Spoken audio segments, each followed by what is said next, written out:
All right, guys, welcome back to the World Championship Series European Premier League Season number 3. We have on the line with us the player who advances on to the round of 16, as well as a special guest as well. We have Minzik and MC. How are you guys doing?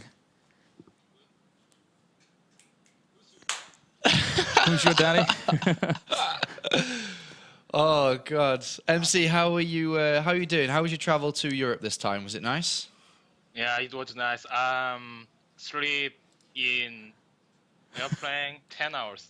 You slept 10 hours. Yeah. So You are a panda, like Minzik says. no, I'm animal.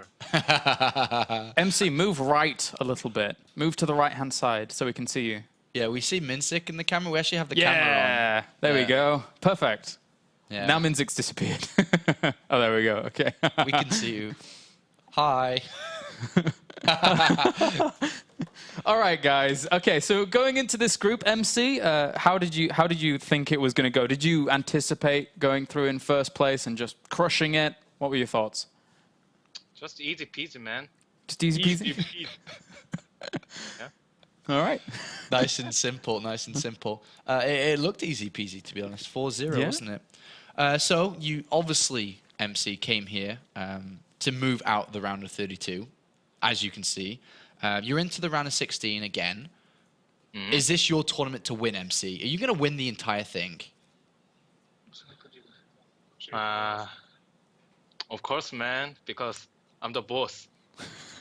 Yeah. How is your form? Because in season 2, you talked about not being on the best form. You're not playing the best. But how are you feeling nowadays? Is it better?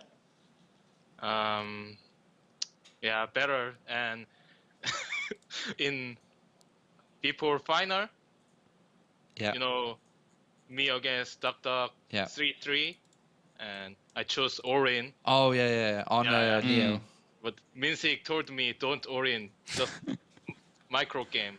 No, macro game. But I didn't trust him. Oh. So I lose.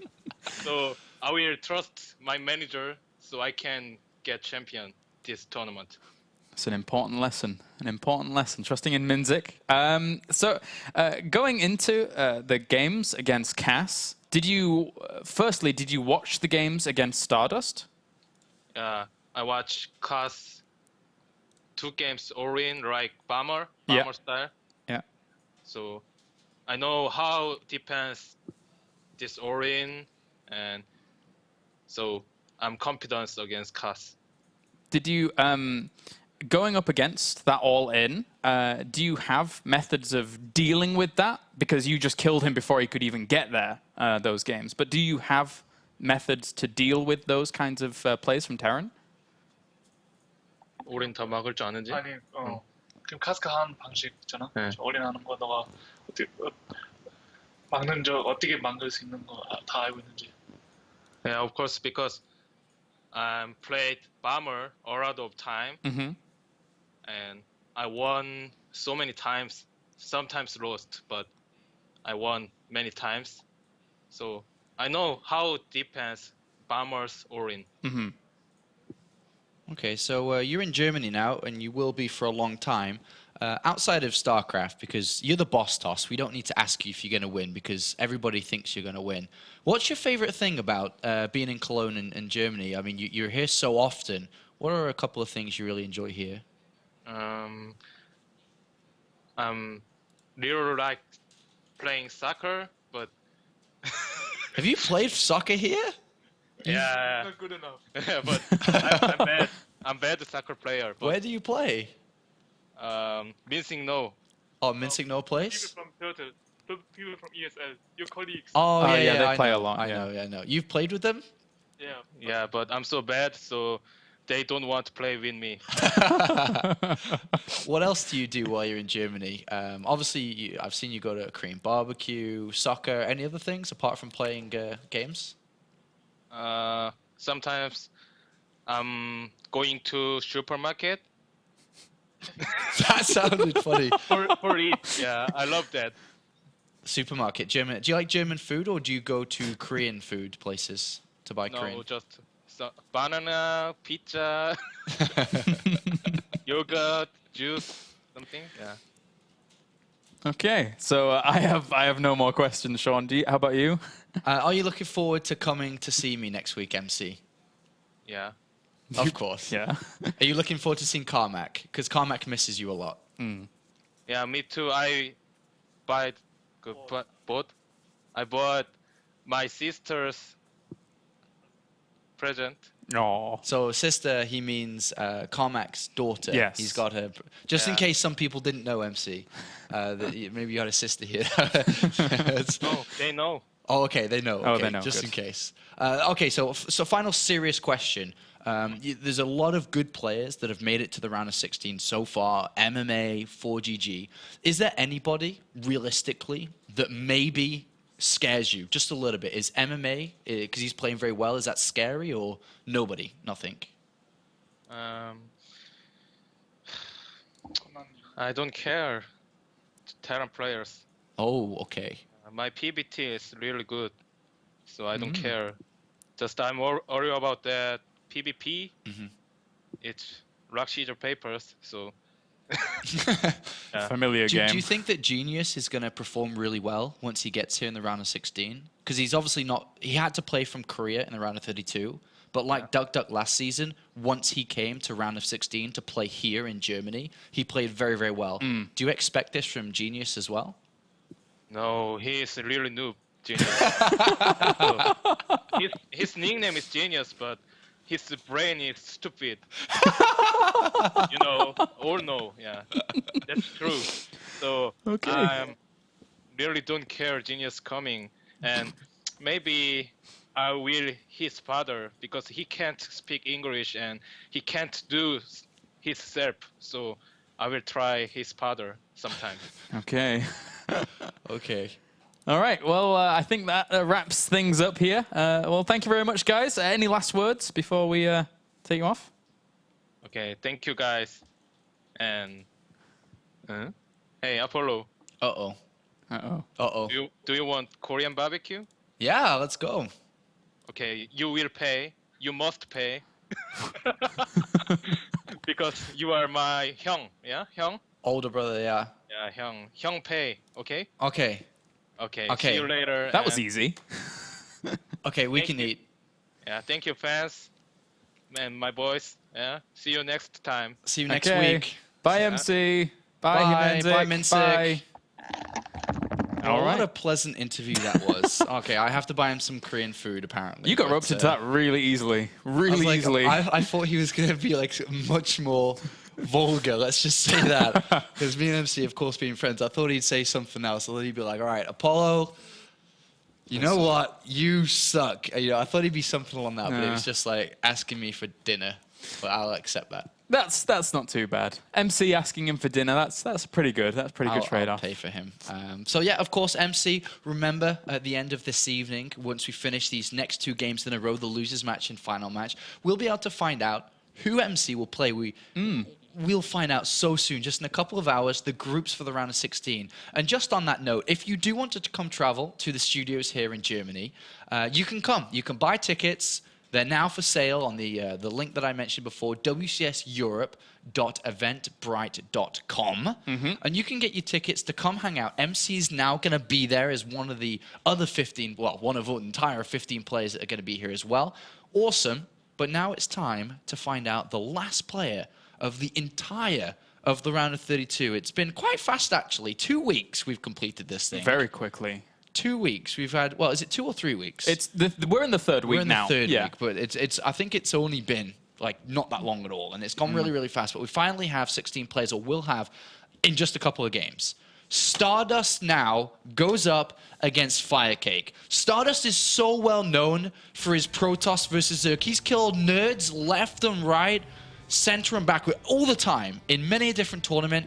Is he going to show it again? Or is FireCake, after the performances against MC, stepping it up and can move on to the final match? And we'll see as we have, spawning up to the top right-hand corner, our blue Protoss, representing My Insanity as well as Korea. He is StarDust. And down to the bottom left, our red Zerg, representing Vega Squadron as well as France. He is FireCake. And Just got to back up exactly what you said about StarDust, man. His win percentages across the WCS system alone, 13 wins again and 1 loss in series against Zergs. That's 93%. That's pretty good in high important matches. So FireCake showed a great PVT against MC. Not going to take that away from him. Sorry, PVZ, but I think he might not even get there if StarDust wants to go for his aggression that he exploits very nicely in this matchup. There's a lot of different strategies which StarDust goes for in different builds, but it is all under the same umbrella. It's aggression, it's 2 base timings, 3 base timings.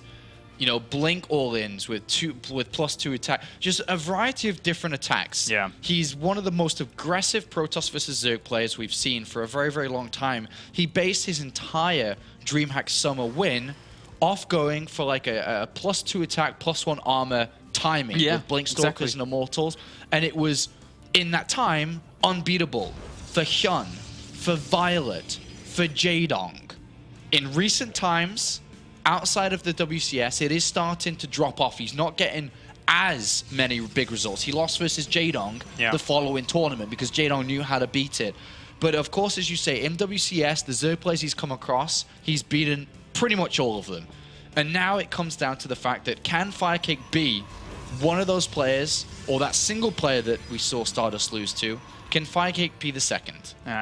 For me, StarDust in this matchup is like, he's the Jeremy Clarkson of PvZ, right? He goes pure power. There's not a huge amount of finesse there, but the absolute brute force that he can bring is a scary thing to behold sometimes. And FireCake has to know that. FireCake has to have watched things like the dream hacks that he's seen and know his opponent's style. StarDust is always on the European ladder, so they've got to have played quite a few times. Yeah, absolutely. I think they would have. FireCake now, just 3rd base coming in because he knows he's playing against a regular setup.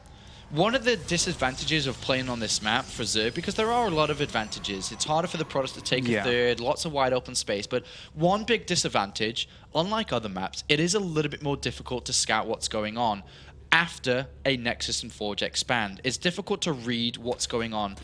It's easier to pick up any aggressive gateway timings because they're always going to be around the 3rd base, but that's not the type of play that StarDust has opted for.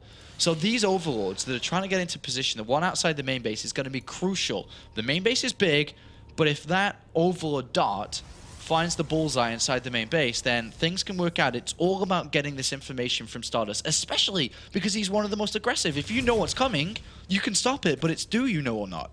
Yeah, you have to absolutely know what's coming. As a Zerg being the reactionary race, you need to know, otherwise you could just die outright. As FireCake, he's checking out the perimeter. He's setting himself up that second overlord to the left-hand side as well, so he gives himself that extra opportunity to scout. But look at these pylons already placed in little interesting corners here to try and hide things away from the overlords as best as possible. I was just looking at Twitter there. So guess who watched the interview with MC? Uh-oh. Genius. Did he really? And tweeted out. He watched the interview and tweeted out saying, I watch MC interview, WTF, I will kill MC. Hashtag WCS. Make sure to hashtag WCS if you want to join the convo, because that's what the nerds are saying on the internet. They want to kill each other. And on the side note of that, hi Genius. You're pretty cool. I like Genius. So that's nice to hear that he's been watching and stuff.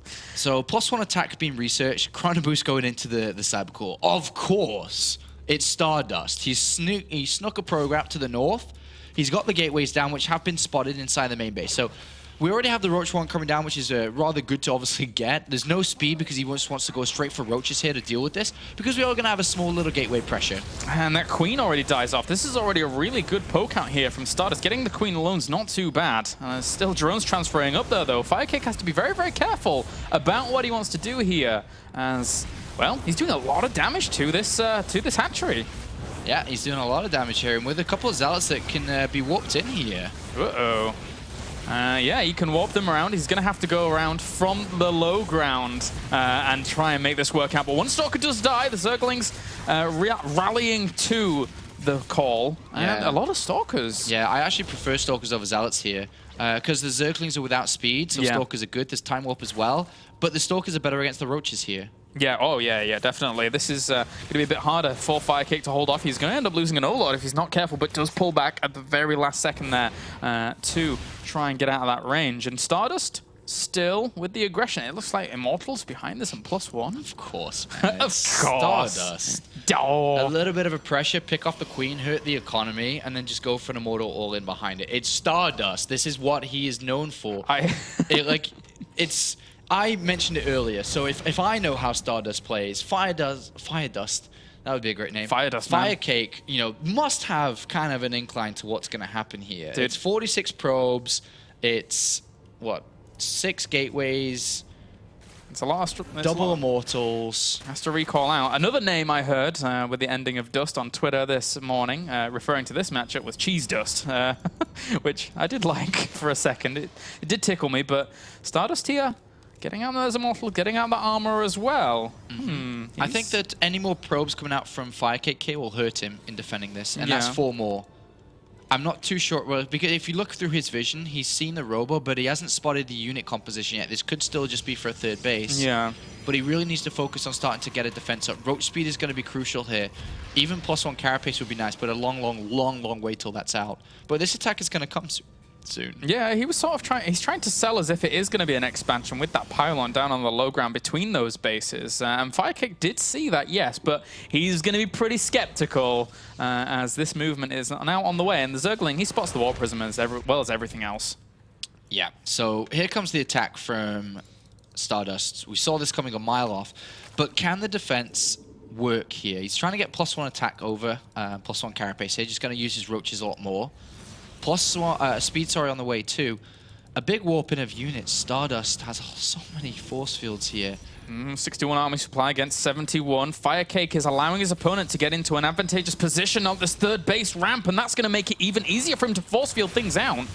And there you go. He force fields out quite a lot of it. Drones come off the line as well, but the Zealot's going to combat that pretty nicely. Yeah, great force fields. Absolutely perfect force fields, to be honest. Oh, he shouldn't have let him get into this 3rd location, because now that hatchery is guaranteed to die. The Zerglings and Roaches are going to try and flood in, but the Zerglings get separated off from the Roaches completely. Drone's going to try and evacuate out. They absolutely need to get down to that base, down to the south, but a lot of them are going to end up dying off. +1 armor is 10 seconds away from finishing, so he hasn't taken a good fight yet. Oh, an immortal on the right-hand side. Oopsie daisy. What are you doing over there, buddy? But now +1 armor's done too. He can actually start to fight. Probably heads up. He's 2 base versus 2 base. It's a great position to be in if you're StarDust here. Unfortunately, there's not too many sentries, which sucks, but Zealots just get thrown into the front here, I think. And then with the Zealots at the front, they'll tank enough damage for these immortals to splash out the real damage. FireCake trying to solidify his position in the middle of the map with these spine crawlers, but they are certainly not going to be done in time. StarDust moves down the ramp for a second. Maybe he's trying to, he thinks that he doesn't have enough force field, so he's going to try and buy time with the fact that, if he moves down that ramp, there's going to be a big concave waiting for him. These spine crawlers could finish because of that. Yeah. And spine crawlers could help out, but the more defensive that FireCake becomes, remember there is always the option just to re-expand. Look, probe productions begin and a Twilight Council. So he's starting to realize that, yeah, he is pretty locked up defensively with Spines and Roaches and Zerglings. But what happens if StarDust just goes back and expands and then attacks again with +2 and then Blink? There's multiple options to choose from. He's actually loaded up the Warp Prism with 4 sentries. Oh, if he can get to the ramp or something. And that would be certainly very cool, but I think he's probably just going to go to the mineral line here.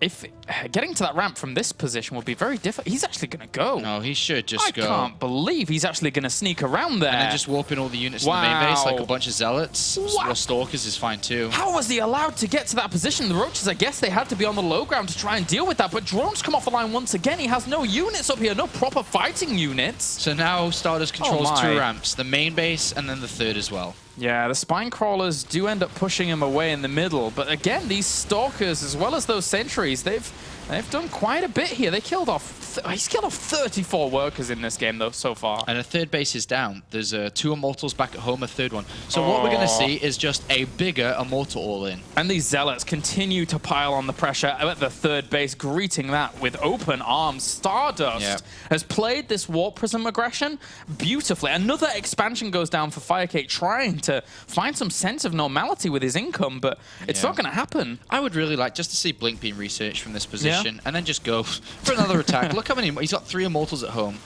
Oh, that's so much and he already has 2 with his army. The Warp Prism as well finds this other base. He already knew it was there because of the Zealots anyway, never mind actually just heading over here. So this is a crazy game from StarDust. Yeah, this is obviously not looking very good here for FireCake. The Roaches go on the other side of the map, but what we'll see is the Immortals come down and they're like, all right, time to reveal ourselves, boys. Oh, even the recall all the way back as well. He's going to pick off all these Roaches. Even if he picks off the Nexus, this is bad. This is still Yeah. bad for FireCake. He loses a huge portion He of his loses army. all the Roaches. And The they're going to try Nexus and get gets out. rebuilt. Oh dear, it's going to have to be the straight-up fight here for you, Roaches. Getting out is not an option. Targets down Permission the denied. sentries, which is nice. Yep. Got 2 or 3 of them. But look at how many Immortals there are now. They actually can't get out the base. They're too fat. Okay, now they can. They're all chunked up together. Weightlifter Immortals, man. They're trying to squeeze on out, but they're just too wide. And what? It's 8,100 minerals lost to, well, I mean, resources lost to 4,000. So double in favor. This army is absolutely massive. This army is just going to roll over. I actually am trying to think if there's a way that FireCake can take this fight, but he's got a good spread. The sentry count energy is high again. If only Blink was done, and +2, obviously, I mean, both those upgrades are very vital here in making sure this works. I really like the spread of Roaches here by FireCake, once again, setting himself up a good concave, but StarDust is going to negate that by coming in from one of the sides here. That's a very good position for StarDust as he does plow down one of those spine crawlers, kills off a lot of Roaches that were caught in those force fields as well. Look at all the blood on the floor there for StarDust to be a murderer on the dance floor. Oh, might catch some more Roaches as well. Yeah, he does. Nicely done. And even he hasn't even used Time Warp yet. He Yep. can just stop one side with Time Warp, really. Force fields continue just to caress the side of this army on the left, whilst a lot of the army dies on the right. Yeah, now for +2 FireCake. attack and Blink is done. Ultimate army. And everything's getting crushed. There's too many Immortals. There's actually no way to stop this. GG. No way at all. G to the G, StarDust. As, wow, taking that first map, making it look pretty impressive. Gotta say, I wasn't expecting that level of Warp Prism harassment to go down as it did after killing off that third base. He certainly found the holes in his opponent's defense. StarDust living up to his name now, and his transition to the European scene is almost fully complete. Because not only is he doing well in the European tournaments, he's got himself into the Premier League now, finally, and he's now on the way to the round of 16, which very well could happen if he closes up FireCake and maybe gets the chance to revenge up against Cass in the final game and even get some revenge on him after that earlier 2-0. And I'm sure that StarDust will approach the series a lot different.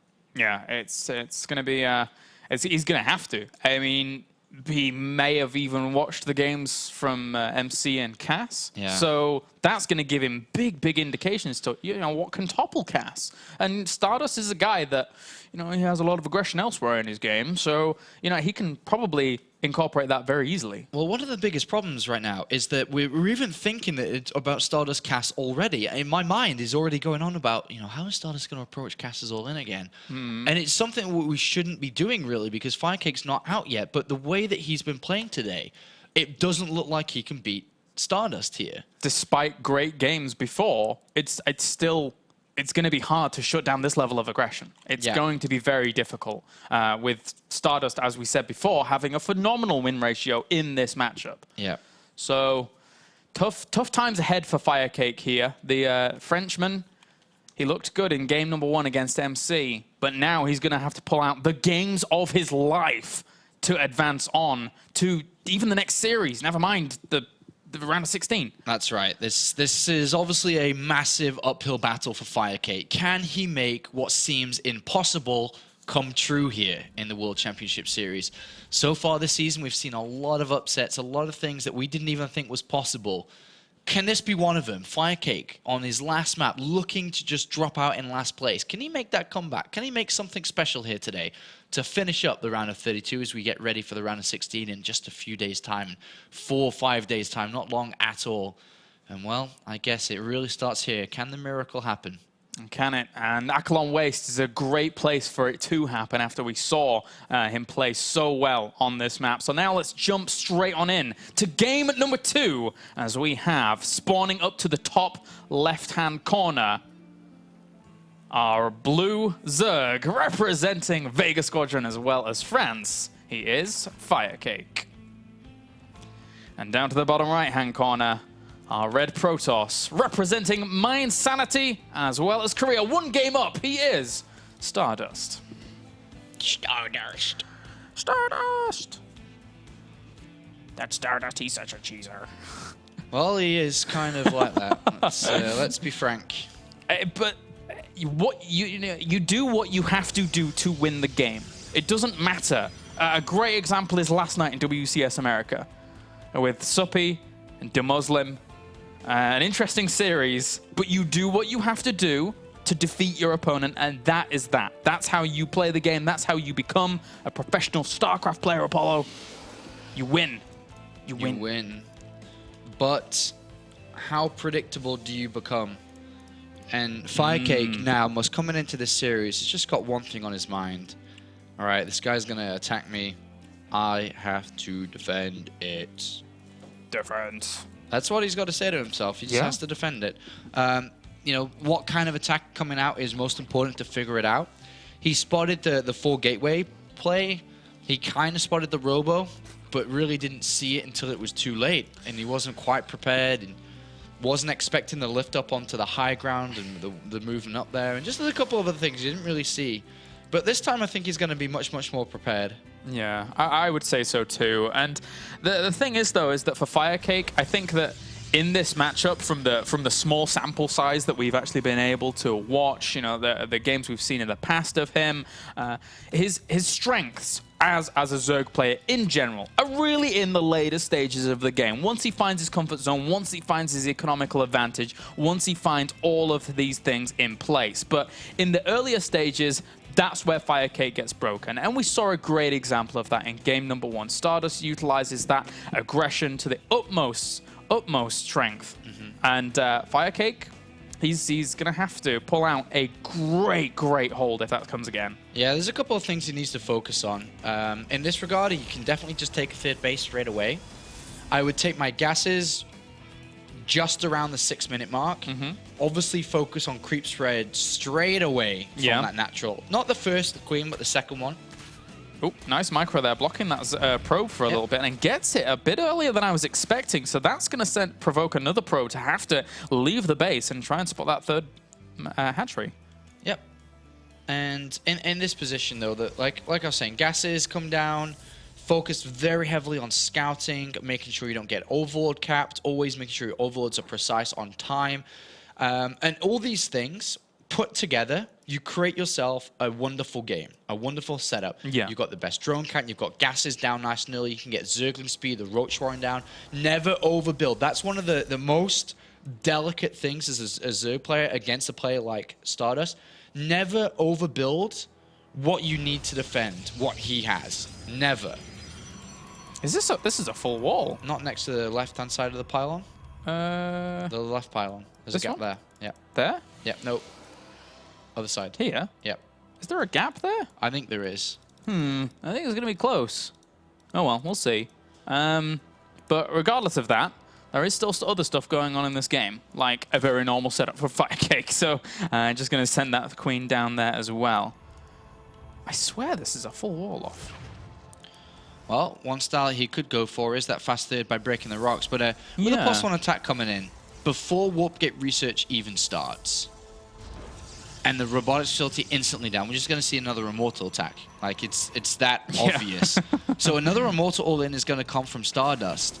Now, we're approaching the 6-minute mark, and this queen's already being harassed. The creep spread has not begun yet. And he is kind of dealing with a Zealot, but this is a very, very fast attack. This is going to be an Immortal all-in with +1 attack and +1 armor and Immortal production beginning. But I think he may have forgotten Warp Gate research now. This is becoming a little bit stressful that we're not seeing it down. It's good to skip it to get +1 attack and maybe the robotics facility down.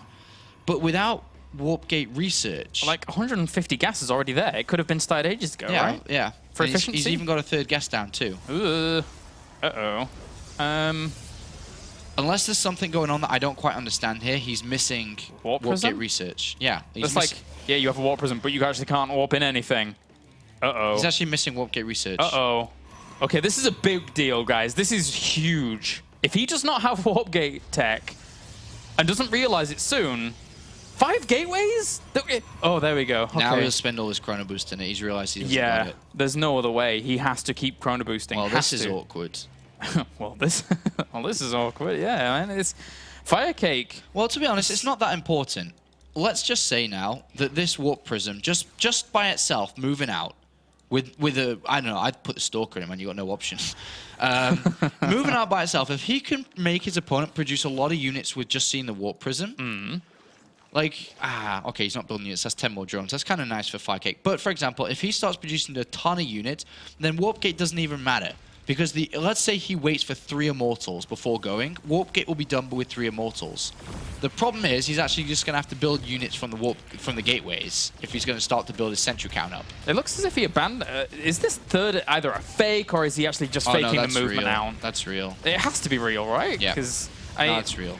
You just generally have to abandon the plot if you are going to have Warp Gate that late. And the Warp Prism, it's hunting down, but that is all it's going to get for now.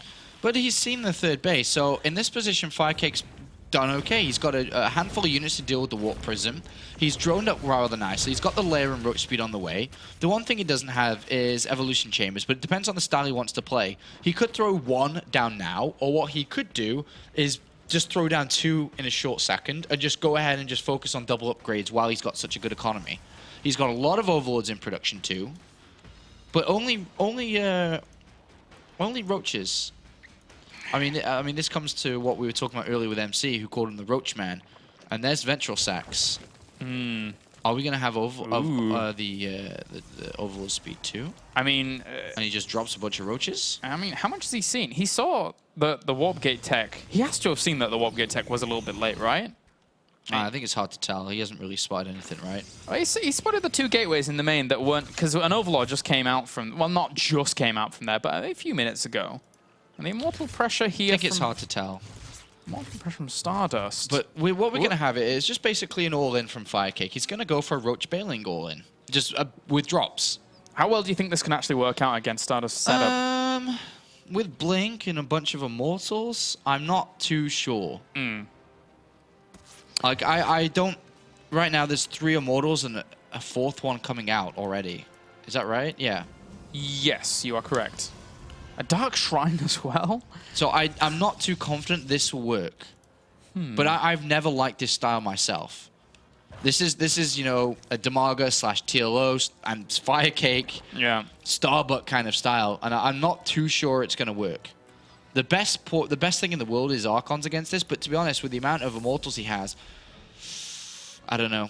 It's hard to call. I mean, if this third base area doesn't get walled off, I guess he could try and flood him, but StarDust is already well prepared in terms of positioning for this. And again, the main base is walled off, so it's going to take some Bailings to crash through there. The gateway count is still kind of low. It's at 6. But the Templar Archives is about to be warped in. As soon as he realizes, and he sees Bailing more, but I don't know if he saw... Okay, now he's going to CC. Source or CC. So I would just be like, all right, Archons. Save all my gas now and build Archons. Yeah. Wall in, lock up, lock the doors, close the windows, shut the blinds, build Archons. And make sure your roof is very, very sturdy, because that's a lot of Overlords going to be able to drop on this for the Spread the units, needs to spread the units, need to spread the units. Absolutely needs to spread them. The Immortals are going to tank a lot of those Baneling shots, though. Actually tanking a lot of those Banelings on one of those Immortals. So that could help out quite a lot, but there's still a lot of Roaches and Zerglings trying to bust through. And he's got the wall open, didn't close, got no force fields left. A lot of Zerglings flooding in. That is going to be a headache and a half. The Probe's trying to come off the line to combat this as well. The Zerglings, actually, there's not that many of them left. DTs. Dark Templars, save the day. Dark Templars, save the day. You have to swipe, swipe, swipe. Oh, dear me. Credit cards. Credit cards. All the credit cards. He loses a few probes in that third base as well. 3 DTs are really just doing this. Even if he loses a lot of stuff here, there's no evolution chambers down. This is really bad. Like, this is... You kind of need a kill move. There's still 50 probes left. Plus 2 attack is on the way, or it will be once the pylon's up and running again. From this position, a counterattack can be deadly. It's going to be the DT counterattack by the looks of things. Dark Templar on the floor, Dark Templar in the sky, and he really doesn't have that much vision for that. He has one Overseer that's going to try and move around with all of this. And, well, it's going to get that 1 Dark Templar. Yeah, and he's got to drop inside the main base. The Overseer is going there, but... Absolutely needs to separate up those 2 Dark Templars. That's nice. Yeah, gets a Queen. All right, this could be the start of a comeback for StarDust, but at the same time, FireCake's army size is going to be very, very big. Yeah, I mean, I don't think... Maybe +2 attack isn't quite right, because, I mean, +2 attack is nice to go for, but it doesn't quite have the army size, as you can see the supply count. But with DT Harassment, and then just maybe a +3 attack with Colossus, he's got the Robotics Bay on the way. There's still 3 Immortals and a 4th one coming out here. But this is a lot of units. It's a huge amount. They just don't have any upgrades from FireCake. He's slightly choked in terms of the gas because he doesn't actually have his gases at the main as FireCake. So morphing it, he could morph in loads of Banelings if he had all of that gas, but he's just not really morphing in anymore. He's going to try and go for the layer. Sorry, the infestation pit. But this 4th base is constantly being harassed. 42 more Zerglings, infestation pit coming in as well. 186 supply to 123. StarDust has stopped his probes at 64 now and just building up Colossus. A +3 attack, it's going to be very strong. It would only be +1 carapace. What does he have to deal with the Colossi? I guess he's trying to get up to Hive with Vipers or something? I mean, that's the at the moment he doesn't have anything. Yeah. But it depends on the drops, of course. Ventral Sacs can still work out wonders. Oh, yeah, actually, you're right. I mean, just taking those units and dropping them right across the Colossi. The Colossi can't really micro against that. Stalker's moving into the middle of the field here. Centrifugal Hook's not done for Banelings. What are these Stalkers doing? I guess they're going to run away. Ah, it's a Mothership core. That was a good recall there. The thing is, though, he sees the follow-up. He sees the Robo Bay. Yeah, he knows that his opponent's just sat on 3 bases and probably going to go for an attack soon because he's not trying to take a 4th. So he's probably expecting that. But right now we're sitting at 1 Colossus. The second one's about to come out here. +3 attack is not too far away from finishing. The DTs have slowed his opponent down a little bit. There's a high Stalker count here, 20 Stalkers. Well, there are going to be Ling drops. Fellow Frenchman Stefano said that when in his spare time he has been enjoying logging on StarCraft and making a lot of Swarm hosts and ruining Protoss's day. Can this ruin from FireCake? Can this ruin StarDust's day, or do you think he can actually push against this? He's going to give it a good go. It depends on his control, to be honest, of the fight. Like, killing off that Overlord there, that helps. Yeah. Just getting rid of a couple of these units. Swarm hosts have been coming over here. If he hits +3 attack before 2-2 is done, then I definitely feel there is a chance here for this to work. Hive is morphing in, and army supplies now evening up here with StarDust having gained a bit more comfort back at home, so this could be scary for FireCake. Yeah, this could work. 2-2 completes it. It gets harder, obviously. Yeah. But I still have a little bit of faith in this attack working. He's thrown down another forge, so that's interesting, because that means he'll be going over to shields, which means he will want to play the game out longer. But there's definitely an attack in him before 2-2 is done. It just depends on how well it goes. He can obviously fall back to take a new base too, but this could be powerful. Yeah, this is a really strong army. There's only 6 Swarm hosts out right now. He's just going to try and use these Zerglings, I guess, to keep his opponent on the back foot whilst he gathers more momentum with those Swarm hosts. Zerglings just don't do anything here. Yeah, they get melted in the middle of the map, and, well, they're doing a little bit here. Needs to retreat with that Colossus, but at the same time, it doesn't matter. The other Colossi will reinforce and incinerate those Zerglings. All right, well, Zealots do get walked into the main base, picking off the spawning pool here, and there is not another one. Oh, no, there is. He did build another one, sorry. Excuse me. It was really weak, so he knew that he had to kind of make sure that that was compensated for. But at the same time, you know, I think, you know, he's bought a good amount of time to get all these Swarm hosts out, but StarDust's going to have played against Swarm host play quite a bit. Yeah, 11 Swarm hosts is pretty good, actually, in this regard. Really, really good. Is it enough, though? I mean, Swarm hosts on. This map is very annoying to play against Swarm hosts on. But this is a strong attack. +3. 2-2 is almost done, though. That's the thing that I thought he could hit before. In 15 seconds, 2-2 is done. It really helps out the Zerglings. And everything dies to these 4 Colossi. Everything will die to these 4 Colossi if he's not careful. That being said, though, the Air Armada does move on forwards to try and catch this off guard. So he's just going to drop Banelings across a lot of this. Only 1 Colossus has gone down, though. 3 still retain their lives, and the Immortals holding strong as well at the front. StarDust takes the supply advantage. But the Swarm host should be able to do quite well in here. But with the 3 Colossi still there as well, it kills those off, and I guess he can just march straight on forwards. Yeah, he really needs to be careful with what he's picked off that 4th base, which is one of the nicest things here. There is Roach drops headed towards the main base in the bottom here.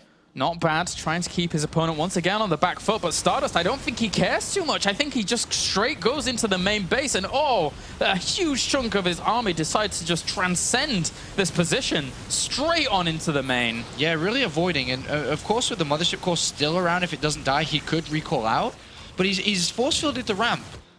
Like, units can't get up there. Yeah, the Locusts are having no luck there whatsoever. Do we have anything out to deal with these Colossi now? They're just absolutely running rampant here with these Stalkers. Yeah, they've got like 100 kills between 3 of them. Oh, gee. 42, 43, and 38. So many kills. Even a few Swarm Hosts hatch into this world only to perish in the fires of Colossi. And now a few of the Stalkers, yes, will end up dying, but a lot of damage has been done. A little bit of a counterattack here for FireCake, launched over to the 4th base. Yeah, DT probably would have been nice there, but I don't think he had enough gas to help out. But this position that StarDust is using, really nice mobility with the Colossus. Ooh, Colossus! That being said, he loses one of them and does get out eventually. But now the income for FireCake is going to deteriorate for a lot here. And going up against the army of StarDust with his income not looking too bad, StarDust is looking great. Yeah. Yes, he is. Yes, he is. He can take a new base now, probably fall back and be like, I've done a lot of damage, and just take a new base and just, build up a new Colossus count, 2nd robotics facilities in. He hasn't used that 2nd forge too much, has he? He has not got the +1 shields, so no, he hasn't, because it's only armor that he can research at this point, so he hasn't really used it yet. But I mean, he's certainly done what he needed to do. We've said this a lot in WCS Europe around the 32, but this has been a weird game. We've had a lot of those, but StarDust he's making it work. FireCake is, I don't think he has that many options left. He's going to go for Infestors. But how well can that work here? Yeah, funky playstyle coming out from FireCake, but he's down in supply. And we will see a 4th base taken in a couple of seconds here from StarDust to increase his income because his main base is mined out from here. DT's still around in that Warp Prism. High Templar actually in that Warp Prism. Ooh. DT's are around, but High Templar in the Warp Prism. Looking for killing blows on a lot of those drones on the mineral lines, looking to make sure his opponent is sufficiently strangled back into those very, very desperate economic positions.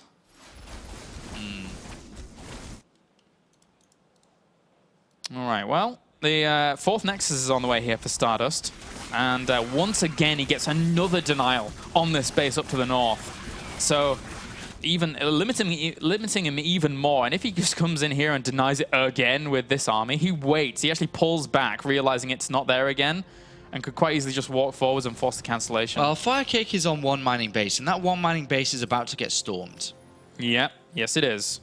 And there's the 1, there's the 2. Ooh, gets a lot of drones. Even the 3rd storm and 4th to kill off a lot of workers. 35, 26 have died. Yeah, it's the Swarm Hosts that are keeping him alive in the game. Keeping him from not being picked off because he really doesn't have any income. And at this point, all that StarDust is saying is, right, I'll take a new base, I'll build a bigger army that eventually I can just kill the Swarm Hosts, because there's a lot of them.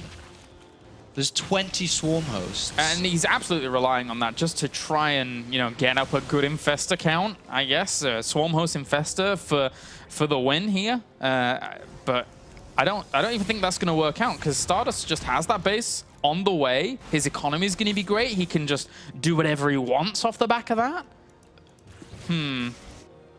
Difficulty here for our French Zerg player. Yeah, he's facing elimination, unfortunately. Would go out in 4th place if he was to drop this map, and it's looking that way at this point. I'm looking at the different ways that he could maybe play this out, but any aggressive play, which is what he needs, because his opponent can just expand again to the top right as well and have a better income. It's hard for StarDust to fight in the middle, because look, he just loses a lot of units to the Locusts. Yeah. But as long as he keeps his opponent from not mining, to be honest, he can just either make 1,000 units and keep throwing them at the Swarm Host and eventually die, or he can just easily go up to air. There's a lot of different ways that StarDust can win this with a lot of money, but each one of them does take time. And the one he's going to opt for is a lot of gateways just to continuously throw wave after wave of units at his opponent. DT's going to work on some Locusts, but he's actually found a lot of these Swarm Hosts throughout those waves and catches them. This is a brilliant time here for StarDust to kill off a big brunt of his opponent's army. Yeah, they're split in half. They actually decided to come up, and then, of course, he got caught out of position. Half of them out of position. If they were sat in the middle, then it would have been a lot more difficult. But from here on out, StarDust may just win because there isn't enough Swarm Hosts now. There was 20 before, and now only 7. Big difference. Yeah, Infested drop down to the south, but it's not going to be enough. GG for StarDust, and he will take the series 2-0. Yeah. And it's not a sentence that you hear too often, but our French Zerg player having a few difficulties here. That's right. Unfortunately, he is eliminated in last place in today's last group of the round of 32. He will now fall back down to Challenger, and we'll have to compete there to maybe come back in 2014. But for now, for this year, that's the end of we'll see FireCake in the World Championship Series in the Premier League. But that now means we have the final match underway, which is going to be between Cass, and it will be, of course, between StarDust. The rematch where we had a game earlier on. Yeah, it's going to be all coming down to this final series for these two players. One last spot left in the round of 16. So join us after the commercial break when we will decide our final player to advance on.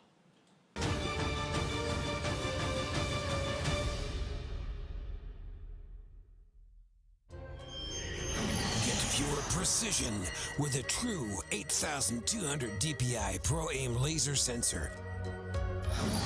Get pure speed with a 32-bit Turbo Core V2 processor. Get pure command power with the Easy Shift button duplicator. Get pure atmosphere with a 16.8 million color lighting system. Rocket Cone